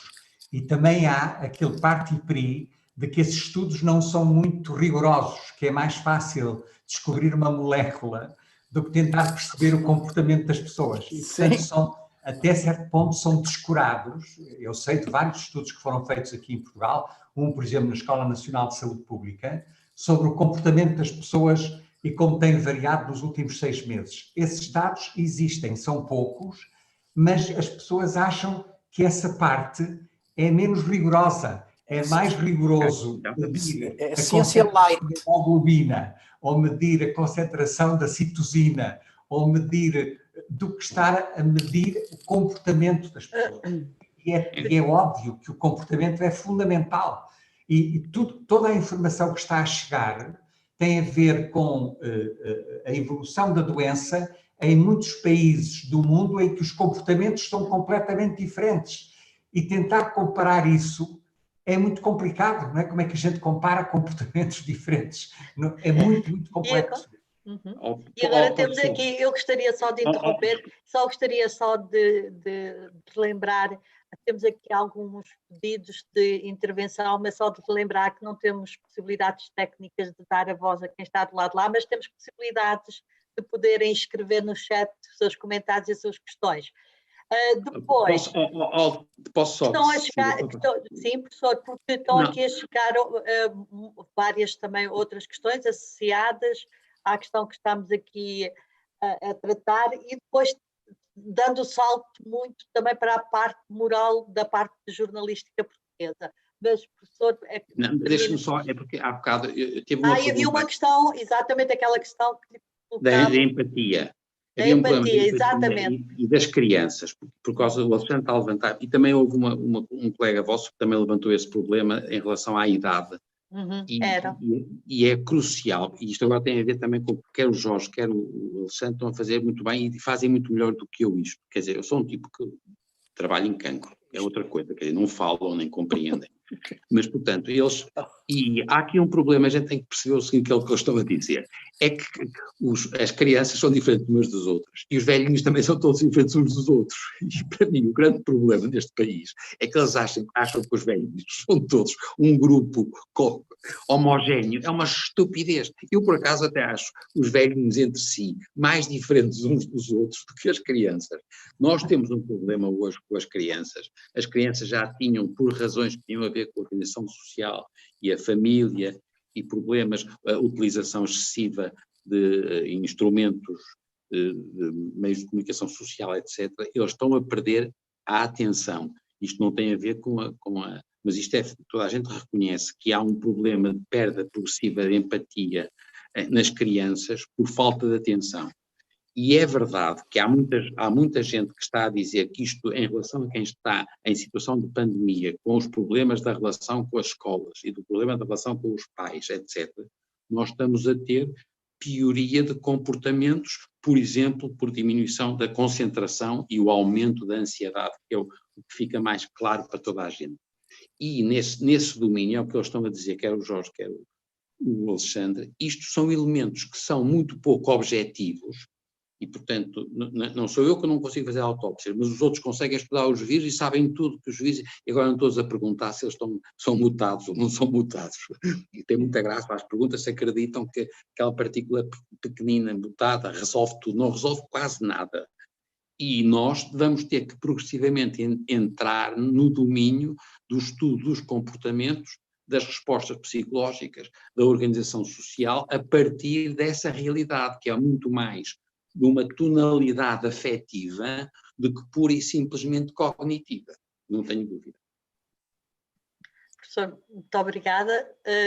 Temos aqui um comentário, um outro comentário colocado por quem nos está a acompanhar à distância, em que diz que o sentido, a questão é colocada nestes termos, que o sentido é exatamente o do esquecimento dos signos e da semiologia médica, a sua importância para a intervenção em saúde pública, assim como a dificuldade em integrar as competências de relação e comunicação que permitem uma medicina personalizada. Desconhecia a não realização das autópsias, que é muito preocupante, mas o acompanhamento efetuado dos casos não parece permitir a narrativa dos casos e a sua sistematização clínica e social. Quer comentar? Não sei o suficiente, mas é um ponto muito bom, claro. Nós vamos ter que fazer uma história do que aconteceu às pessoas nas suas diferentes condições. Portanto, as pessoas que tiveram doença muito grave, o que é que aconteceu? Aquelas pessoas que tinham doenças que eram um pouco graves e de repente pioraram muito, nós estamos a ter esses casos e acontecem com alguma frequência, e por outro lado há aquelas outras pessoas que tiveram assintomáticos. E nós vamos ter que não só seguir esses doentes no tempo agora, como estudar daqui a 5 e a 10 anos, por exemplo, em relação aos adolescentes. É um grupo extraordinariamente frágil, nós estamos a ter problemas cada vez maiores nos adolescentes e vamos ter que fazer esse estudo, que o comentário é perfeitamente verdadeiro. Nós temos que fazer uma semiologia, mas temos que acompanhar as coisas no tempo. Em coortes das pessoas. As coisas prolongam-se para o tempo. Nós temos um bocado a ideia de que estas coisas do tempo não interessam. Não, estas doenças têm uma componente no tempo que são fundamentais. E isto só estudando, mas eu não sei o suficiente. Uhum. Posso fazer Sim, professor Quintanilha?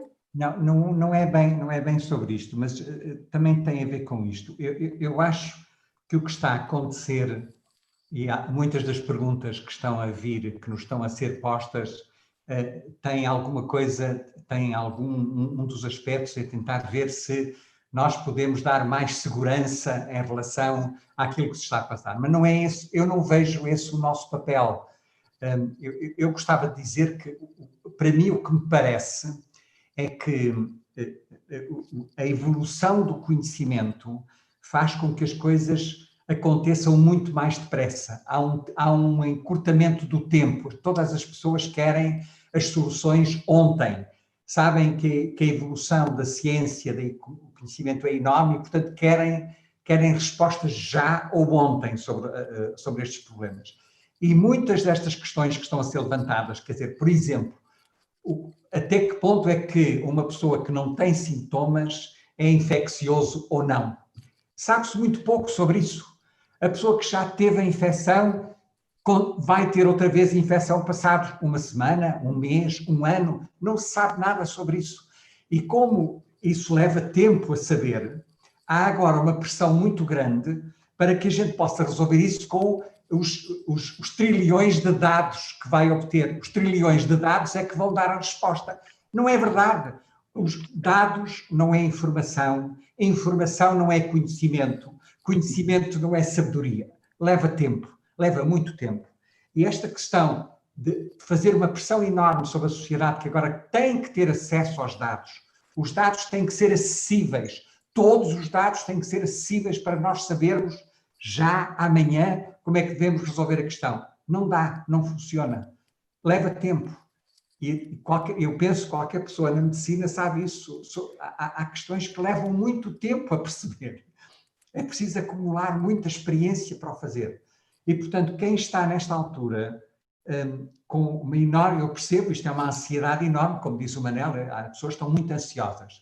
Querem que nós, ou pelo menos eu, ou o Manel, ou o Jorge, lhe deem certezas, não podemos fazer isso. Não queremos, eu não quero fazer isso. Não é?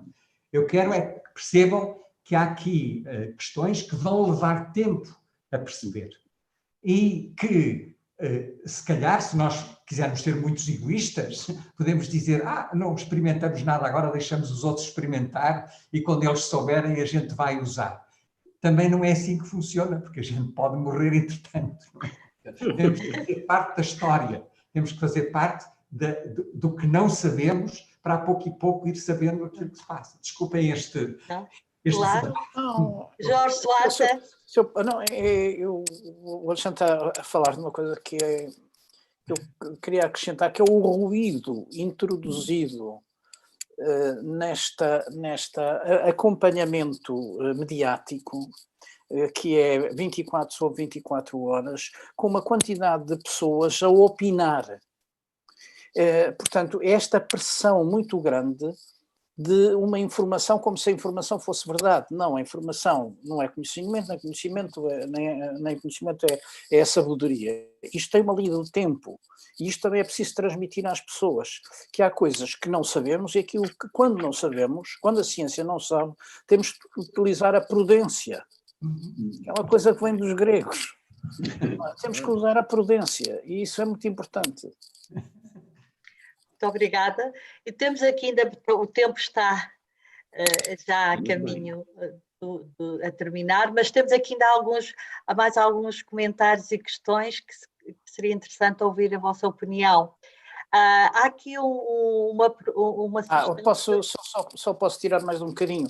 Esta claro. questão do tempo que o Alexandre falava, eu tentei, provavelmente não consegui dar ênfase a isto, naquilo que era o posicionamento da ética entre a descoberta, não é, e a criação da lei para regulamentar essa descoberta. E isso havia um tempo, havia anos. Nós tivemos anos para aceitar a procriação, depois a seguir para os embriões sedentários, depois a seguir para poder selecionar embriões, depois agora para utilizar o esperma do falecido. Portanto, tudo isto levava tempo. Agora estamos a tentar incorporar aquilo que se chama Ethics by Design. Estamos a tentar embeber a própria caminho da descoberta nas fundações éticas. É porque o tempo passou, é tão acelerado e tão pressionante que nos retira muita lucidez. É só aqui mais um comentário antes de passarmos à parte final. Há aqui uma proposta que se vai vendo muito, mesmo pelos órgãos de comunicação social, mas há aqui uma proposta, qual é o vosso pensamento sobre a criação de um observatório Covid-19 em Portugal? Portanto, a questão colocada no âmbito desta pandemia de caos entre as autoridades, sugiro que se crie em Portugal o observatório Covid-19. Querem comentar? Eu quero ser muito curto. Eu não sei se faz muito sentido. Nós temos uma Organização Mundial de Saúde que está a acompanhar e está a tentar juntar os dados todos que existem. A Europa tem um CDC europeu e, portanto, acho que há sítios onde a informação está a ser acumulada, está a ser digerida, está a ser incorporada e, portanto, criar mais uma estrutura, eu não sei se seria particularmente útil, mas esta é a minha opinião. Eu acho que era mais interessante termos organizações mais centralizadas que conseguissem receber toda a informação e depois darmos o resultado dessa informação. Agora, em todas as sociedades há alunos, há professores, há médicos, há enfermeiros que estão a fazer estudos parciais sobre aquilo que está a acontecer nas suas instituições. E isso é informação que também vai ser acumulada a pouco e pouco e que, se calhar, passado um tempo, vai ser integrada, não é? Alexandre, posso? Eu estou de acordo contigo, também acho que seria excessivamente centrado. Agora, nós o que não conseguimos até agora em Portugal é ter um dossiê por doente ou por pessoa. E, portanto, isso é que é a base. Isto é, se nós tivermos em Portugal, cada pessoa tiver o seu dossiê médico, e se nós tivermos a possibilidade daqui a uns anos ver os tipos que os 200 tiveram a infecção, o que é que aconteceu a esses, e nós sabemos, nós não conseguimos, e de resto isto é verdade, também temos este problema com o serviço público e o serviço privado e social, porque nós não conseguimos que as pessoas tenham um único dossiê. E enquanto nós não tivermos um dossiê único do doente, nós nunca mais conseguimos fazer investigação que seja transversal e ao longo do tempo. Eu estou de acordo, quer o Jorge, quer tu, têm sido sempre muito fortes nisso. Nós temos que seguir isto no tempo, mas não é só isto. Nós estamos a ter problemas, nós estamos a ter chatices nos doentes não Covid, porque há problemas e valia a pena saber agora, ao longo do tempo, o que é que se passou nos que tinham Covid e que não tinham, a tal minha ideia de avançar em profundidade. Mas o que eu faria agora, se tivesse dinheiro em Portugal, era fazer um dossiê único, para além de fazer o Porto de Lisboa em 2 horas de comboio, já ficava felicíssimo. Mas para além de fazer um dossiê, que fazia. O tempo está quase a chegar ao fim. Eu atrevia-me, antes de passar depois a palavra final aos nossos 3 ilustres convidados, mas está o Sr. Presidente, professor Carlos Salema, na nossa imagem, Presidente da Academia das Ciências. Eu gostaria do seu comentário e também da sua reflexão. Olha, eu começo de trás para a frente.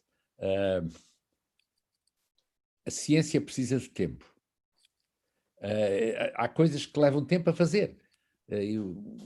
Portugal tem um ditado muito antigo: quem anda com pressa demais. Eu não repito, mas sabem todos qual é. É que há coisas que não se pode. Foi aquilo que aconteceu, e depois há uma ânsia de vender jornais, ou se quiserem, vender informação, que é isso mesmo. E essa ânsia de vender informação faz com que talvez uma simples sugestão, que não foi pensada nem analisada nem nada, mas que podia, se fosse tomada, podia ter consequências dramáticas, é passada no jornal, talvez no primeiro noticiário da televisão, dizendo a proposta da Comissão. A Comissão não propôs nada daquilo. Mas essas coisas saem. Pronto. Portanto, a pressa é inimiga. Devagar, que tenho pressa. É outro ditado interessante português, que é interessante falar. Uma coisa que eu gostava muito de dizer é que esta ideia de fazer um debate deste género é uma ideia que apareceu. Todas as pessoas dizem que a pandemia, e dizem bem, foi uma desgraça que se abateu sobre a humanidade em geral, e sobre Portugal em particular. Eu diria que sobre a Academia das Ciências foi um bónus. Porque se não houvesse pandemia, nós não usávamos estes meios. Aliás, eu fui ultra criticado por usar estes meios. Mas agora toda a gente acha, afinal a gente até consegue conversar assim e tal, e as pessoas conseguem ouvir. Então parece que afinal a pandemia serviu para qualquer coisa. Desculpa.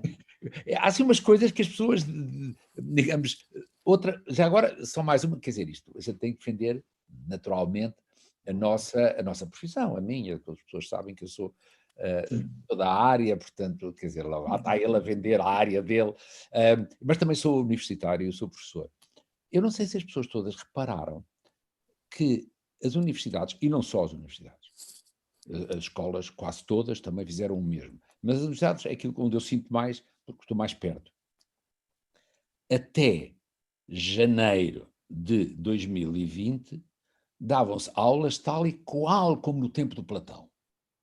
Só que as pessoas estavam sentadas em cadeiras, em vez de estarem sentadas no chão, e provavelmente tinham uns projetores para ver uns bonecos e tal. O Platão não sei se desenhava bem ou mal, não vem escrito nos livros se ele desenhava bem ou mal, falava bem com certeza e escrevia também, mas ponto final. E em uma semana, as pessoas não sei se têm noção disso, as universidades viraram completamente o ensino, fazendo numa semana uma revolução da maneira de ensinar. Hoje já não se ensina como se ensinava em janeiro de 2020. Às vezes faz-me... Não sei se as pessoas têm consciência da loucura que alguns docentes universitários, que alguns até nem sabiam utilizar, lá por ser docentes universitários, não sabiam utilizar esta máquina. Desculpa, mas não sabiam mesmo. Era um desastre. Depois, aqui na academia, não sabíamos fazer isto digamos, em difusão era fácil, mas quando misturámos na mesma sessão pessoas em presencial e pessoas em difusão, foi um desastre completo. E tínhamos a obrigação de saber um bocadinho mais. Pois é, mas a gente não tinha experimentado. A segunda vez correu muito melhor.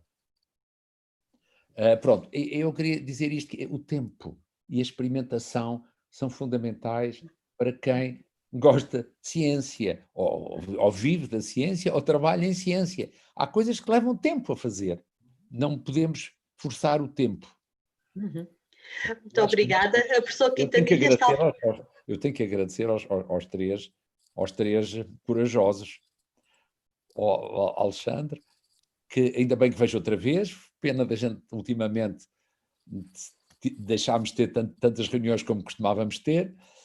Ao Manel, que é sempre uma pessoa bem disposta, pá, faz sempre rir de uma maneira ou de outra, ou ri ele próprio, que já aumenta a minha capacidade de rir também, e ao Jorge com a profundidade digamos, e os conhecimentos de um background que tem e que nós não temos e que nos transmite esse background, portanto, com muito agradecimento. E desculpem-me dizer a última pessoa, e a pessoa que teve a ideia, porque esta história... Eu vou passar-lhe a palavra. Não basta ter a ideia, é preciso pô-la em prática, e isso é uma senhora que tem o mérito de ter tido a ideia de a pôr em prática. Professora Salomé, antes de passar a palavra... Professora Salomé, antes de passar a palavra aos nossos convidados, quer... Pois, eu gostaria de dizer que, de facto, pensa-se e a coisa acontece, mas a coisa só acontece quando temos quem esteja a pensar ao mesmo tempo e quem se envolva.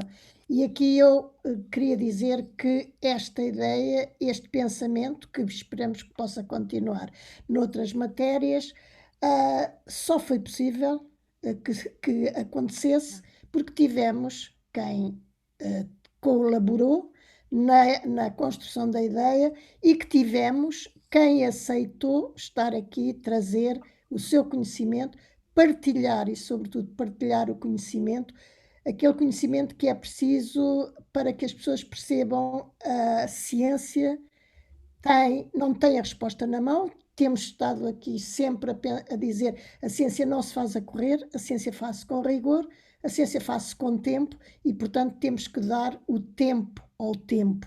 E, porventura, daqui a uns meses sabemos mais, daqui a um ano saberemos mais e estaremos mais preparados para outros eventos parecidos ou idênticos. Portanto, como em tudo, o que acontece não acontece só por uma pessoa.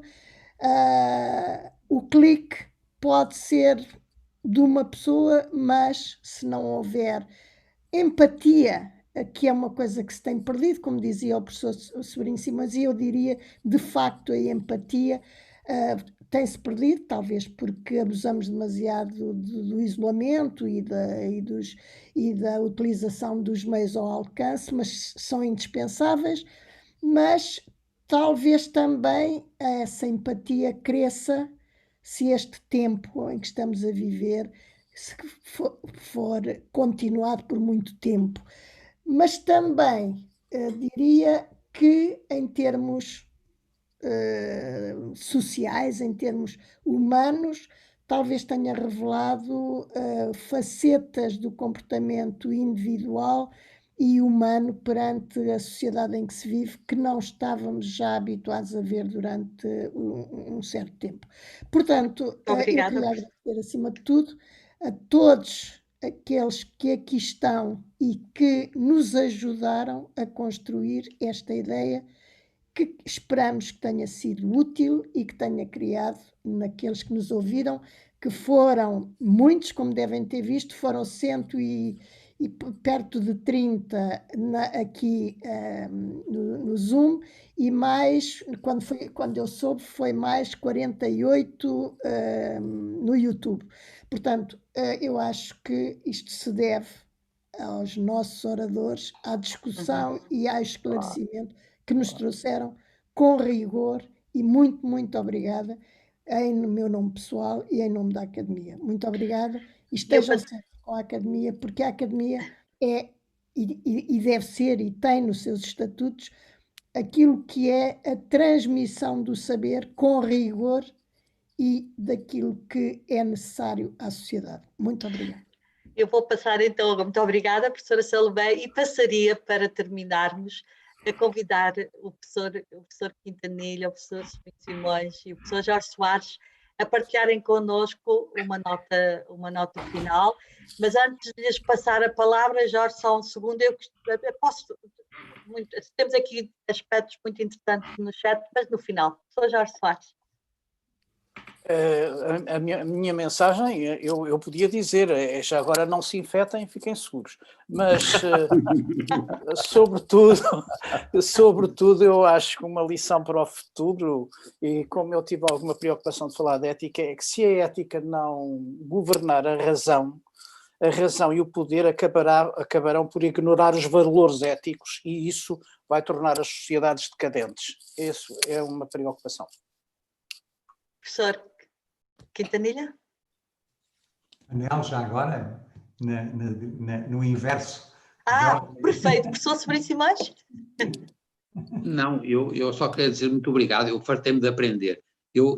É uma chatice para os tipos da minha idade, é uma chatice porque eu depois começo a pensar, para que este tipo está a aprender se o gajo já está tão velhinho e está lixado? Quer dizer, portanto, eu adorei aprender. Muito obrigado e parabéns. A professora Salomé fez muito bem, o Carlos Salema fez muito bem, eu tive imenso gosto, só tenho pena não ter estado aí, mas paciência, fartei-me de aprender.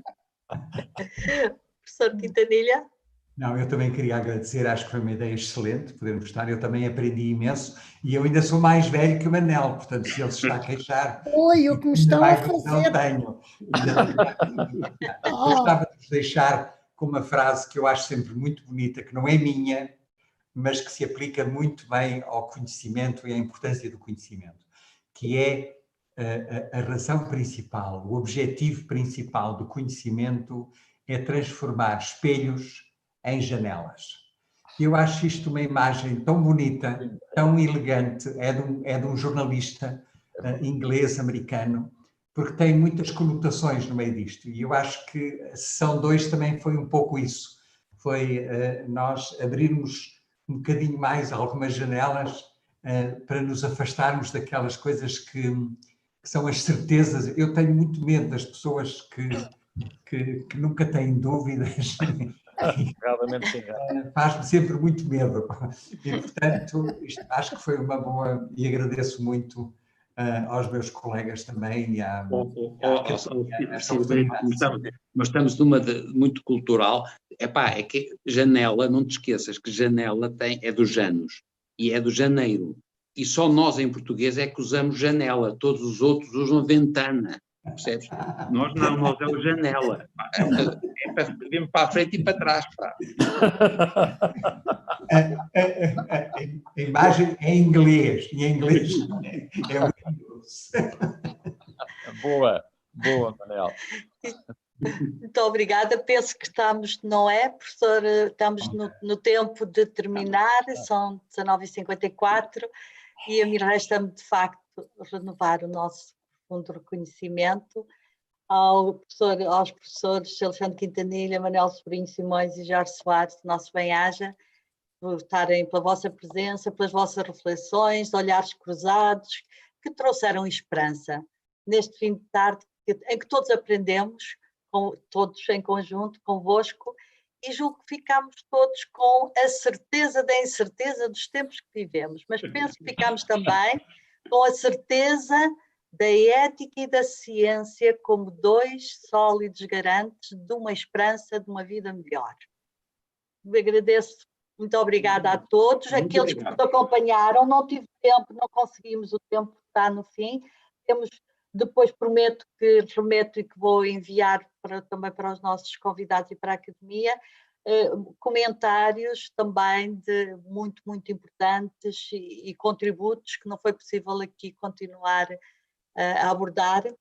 E muito obrigada a todos pela participação e voltaremos no próximo ano, de acordo com o programa que já anunciámos, e desejamos a todos um bom Natal e o voto que melhores dias venham brevemente, em 2021.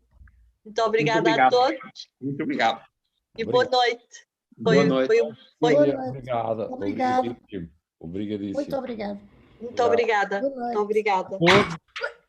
Muito obrigada. E bom Obrigada. apetite. Obrigada.